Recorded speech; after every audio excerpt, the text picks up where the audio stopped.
ہم ڈسکس کچھ بھی نہیں کر سکتے کیونکہ اس میں کچھ بھی ایسا نہیں ہے جسے میں آپ کو ڈیٹیلز میں بتاؤں. تھرڈ پوائنٹ ہے attempt at 100% primary education fail. ہر کنٹری نے ٹرائی کیا، اچیو کرنے کی کوشش کی کہ ان کے اندر مطلب وہ اپنے ملک کے اندر پرائمری ایجوکیشن کو عام کر دیں. تو ہم دیکھتے ہیں کہ آلموسٹ ایوری کنٹری جس نے بھی کیا اسے اچیو، وہ 100% نہیں اچیو کر سکا پرائمری ایجوکیشن کو، وہ فیل ہو گئے کافی بڑے مارجن کے ساتھ.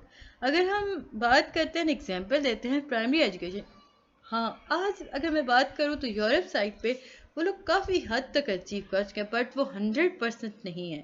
وہاں بھی کہیں کہیں اویلیبل نہیں ہوتی، مطلب ایسے ان کے پاس نہیں ہوتے ریسورسز کہ وہ ایجوکیشن تک رسائی حاصل کر سکیں. بٹ جو ملک جو سب کانٹیننٹ بہت زیادہ فیل ہوئے نا اس چیز کے اندر، یا جن کے اندر فیلئر کا مارجن کافی زیادہ تھا، تو ایگزامپل میں اگر ہم دیکھتے ہیں تو وہ پاکستان ہے اور افریقن کنٹریز ہیں. پاکستان کے اندر بھی پرائمری ایجوکیشن نہ ہونے کے برابر ہے، افریقن کنٹریز کے اندر بھی بالکل نہ ہونے کے برابر ہے.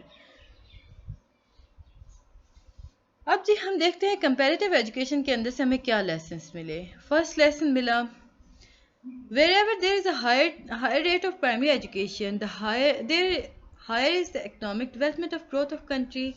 کہا یہ کیا کہ پرائمری ایجوکیشن کے اندر اگر ہائی ریٹ ہے نا ایجوکیشن کا، یا کسی بھی ملک کے اندر پرائمری ایجوکیشن بہت زیادہ ویلیو رکھتی ہے، اس کا ریٹ کافی ہائی ہے، تو ان کا اکنامک ڈیولپمنٹ بھی کافی بہترین ہے. اگر ہم جاپان اور کوریا کی بات کرتے ہیں تو وہ لوگ بہترین ہیں ہر چیز میں، ان کا اکنامک لیول بھی کافی زیادہ ہائی ہے. پرائمری ایجوکیشن کی اگر ہم بات دیکھیں نا تو ہم دیکھتے ہیں کہ یہ ہمیں ہائی ریٹ آف ریٹرن دیتی ہے.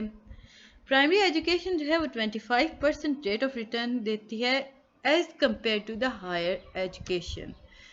25% پرائمری دے رہی ہے تو ہائر کتنی دے رہی ہے؟ ہائر دے رہی ہے جی ہمیں 12% آف ریٹ ریٹرن. اب اگر ہم بات کرتے ہیں نا there is no point of investing 40% of country resource in higher education while 80% country population in illiterate. دیکھیں کہا یہ گیا کہ اگر آپ کے ملک میں 80% لوگ پڑھے ہوئے نہیں ہیں، یعنی کہ وہ ان پڑھ ہیں یا ان کے پاس علم نہیں ہے، اسے اور اگر میں سمپل کروں تو جاہل کہہ لیں کہ مطلب جن کے پاس علم نہیں ہے، جنہوں نے نہیں پڑھا، اسکول نہیں گئے، تو وہ 80% اگر ہیں تو کوئی ضرورت نہیں ہے پیسے ضائع کرنے کے ایجوکیشن کے اوپر، بیکاز اتنی بڑی تعداد آپ کی نہیں پڑھی تو کیا فائدہ آپ کو ملا ایجوکیشن کو عام کرنے کا. تو یہ ایک فیلئر تھا، بہت بڑا فیلئر تھا جو ہمیں اس کمپیریٹیو ایجوکیشن کو دیکھ کے پتہ چلا. لیسن نمبر 2 بھی اسی طرح ہے، یہ اتنا امپورٹنٹ نہیں ہے. 3 میں بھی آپ کے پیپر ریلیٹڈ کچھ بھی نہیں آیا. تو ہم چلتے ہیں نیکسٹ ٹاپک کی طرف، quality of education. Topic number 8 ہے ایشوز.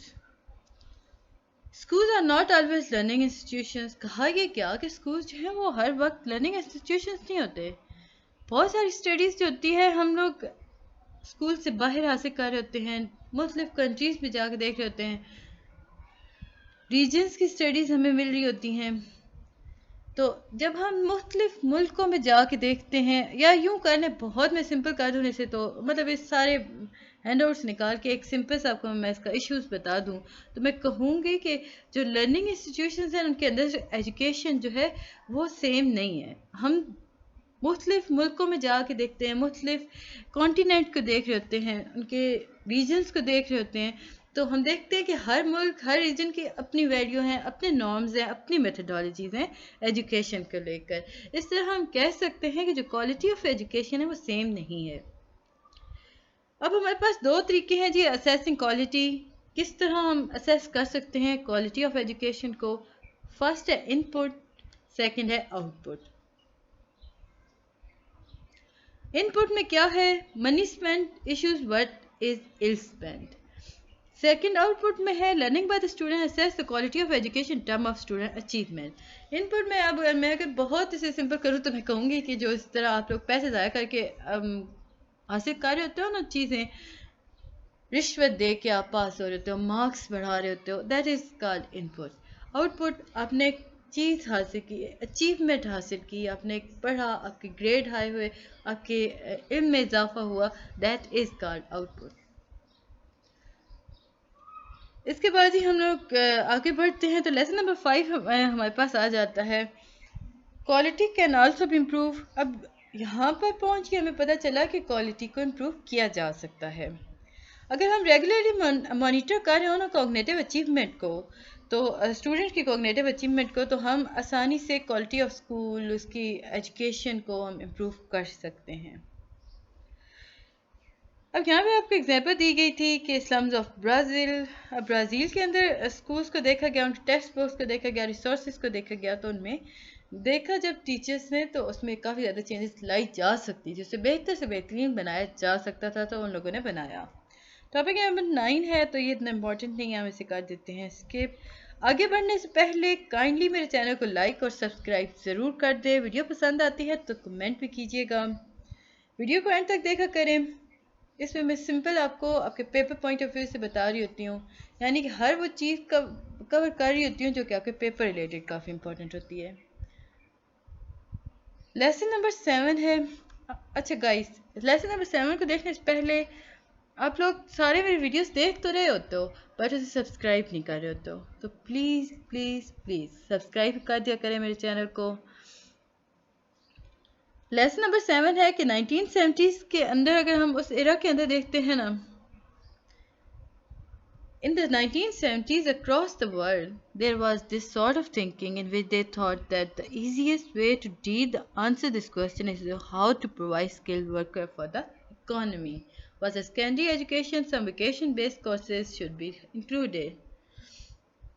ہم لوگوں نے ایک اور لیسن حاصل کیا اس سارے کو دیکھتے ہوئے، کہا یہ گیا کہ جب 1970s کا ایرا چل رہا تھا تو دنیا کے اندر ہم لوگوں نے دیکھا کہ ایک یوں سمجھ لیں کہ ایک ایسی سوچ زیادہ ترقی کر رہی تھی، عمل میں لائی جا رہی تھی، جس کے مطابق ہم آسانی سے پرابلم کے سلوشن کو ڈھونڈ سکتے ہیں۔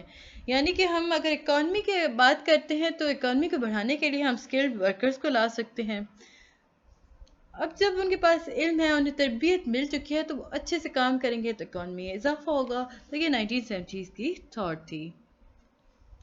اس کے بعد ٹاپک 10 ہے ہمارے پاس یونیورسٹی ایجوکیشن۔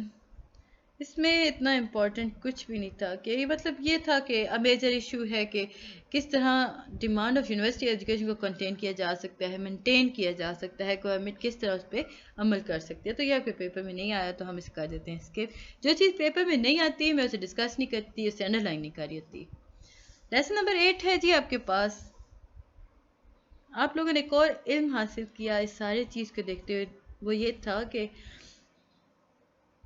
کوئی بھی ایسا طریقہ نہیں ہے کہ جس کے اندر ہم یونیورسٹی آف ایجوکیشن کو کنٹین کر سکتے ہیں۔ یہ وہ ڈیمانڈ ہے جو کہ ہر وقت موجود رہتی ہے، پرائیویٹ اور پبلک سیکٹرز پر موجود رہتی ہے ہر ملک کے اندر۔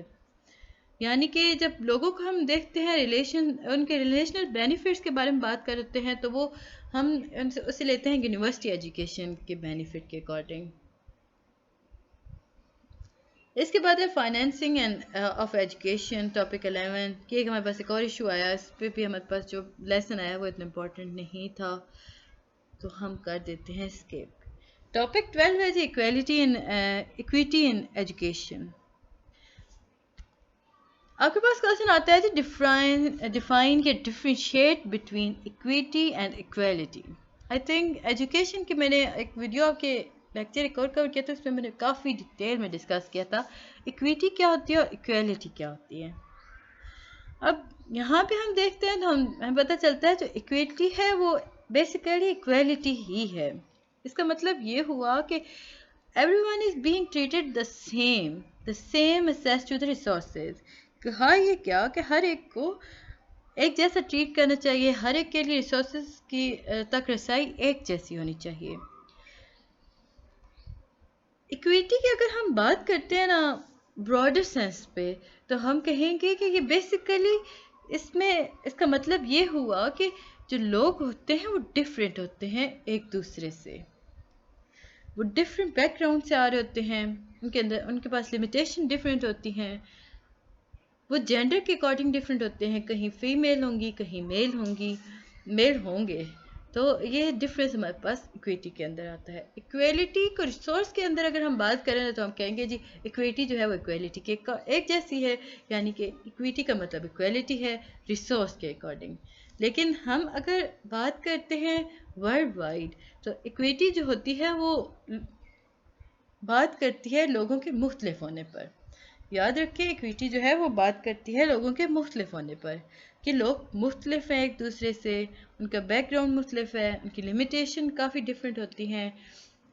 اگر یہ لمیٹیشن کی میں بات کرتی ہوں، ان کی جینڈر ڈفرینٹ ہوتا ہے. اگر میں لمیٹیشن کی بات کرتی ہوں نا تو ہر کنٹری ہر ریجن کے اندر لمیٹیشن ہوتی ہیں اکارڈنگ ٹو دیئر جینڈر. یعنی کہ میل کے لیے اور لمٹس ہوں گی، فیمیلز کے لیے کچھ ڈفرینٹ لمٹس ہوں گی. اب اس کے اندر ہمیں ایشو جو ہمارے سامنے آیا نا تو اس میں ہم نے دیکھا کہ اس میں پتہ چلا کہ جو ہائر انیکویلٹی ہوتی ہے نا اس کے اندر لیس گروتھ ہو رہی ہوتی ہے.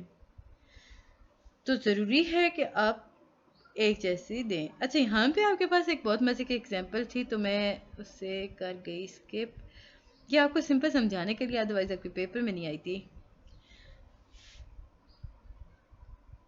اب یہاں پہ کہا گیا کہ جو فری ایجوکیشن ہوتی ہے نا یونیورسٹی لیول پر وہ انیکویٹیبل آؤٹ کمز ہمیں دیتی ہے.